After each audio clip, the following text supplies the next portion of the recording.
Hello again, my friends. So, as you can see, we have done quite a bit. Generally, we talked about the structures on a web page, and now it's time for, fine tuning our workmanship. So, yeah, we've completed the chapters, but our page is not exactly what we want it to look like. For example, when we enlarge and shrink our screen, an image in the background, see how it's not responsive. Or when we press these links in the nav bar section, we don't redirect anywhere. However, we can direct these links to other sections of our page. All right, so let's go ahead and start. So first of all, there are a few things that I'm going to want to just get in here and edit straight away. Now, when I was designing our page for the first lessons, I planned to use some more colorful structures, but these colors didn't, they didn't agree with me as I scrolled through the page.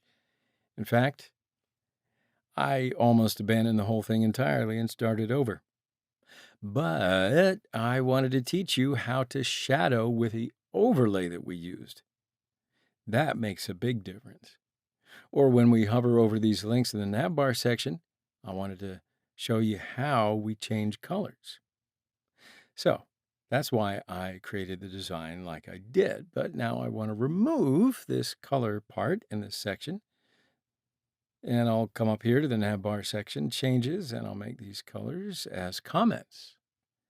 And now when we look at our page, it has, that looks much better. All right, so now it's time to get in here and address these links. Nobody likes a dead link.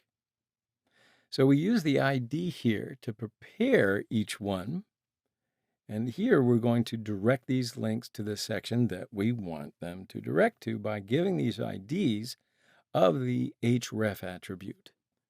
For example, if I want to go to the header section from the home link, I'll copy the ID I use for the header section and paste it in here without touching the pound or hashtag sign.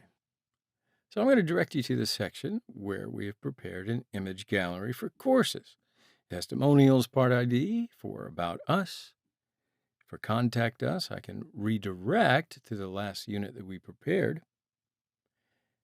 And so now let's take a look at the changes. All right, so when we click on these links, or press on them if you're on a tablet, it certainly goes to the sections that we want them to. And of course, you can use whatever section that you want here. I'm not looking. So now when we press on the link, we go directly to the area that we want. If we want the page to slide through here instead of going to that area right away, there's just a little bit of code to be added. We can also use JS code for this. We can even use ready-made code. But I did it by giving the HTML tag scroll behavior feature here. So I'll just go to our CSS file, write HTML in the section where I write the general changes. I also write scroll behavior into it, and I'll add the smooth feature. So now when you look at the changes, as you can see, it switches to the area we want ever so smoothly. So when we do it this way, you can see that it doesn't really fit into the spaces, right? So we can increase these areas if we want to, but it doesn't really matter to me. I think it's okay to look like this, but it's up to you and your, design prowess. Okay. So I think that's enough for now. We will continue to make general changes in our next lesson. So I'll see you then. Goodbye for now.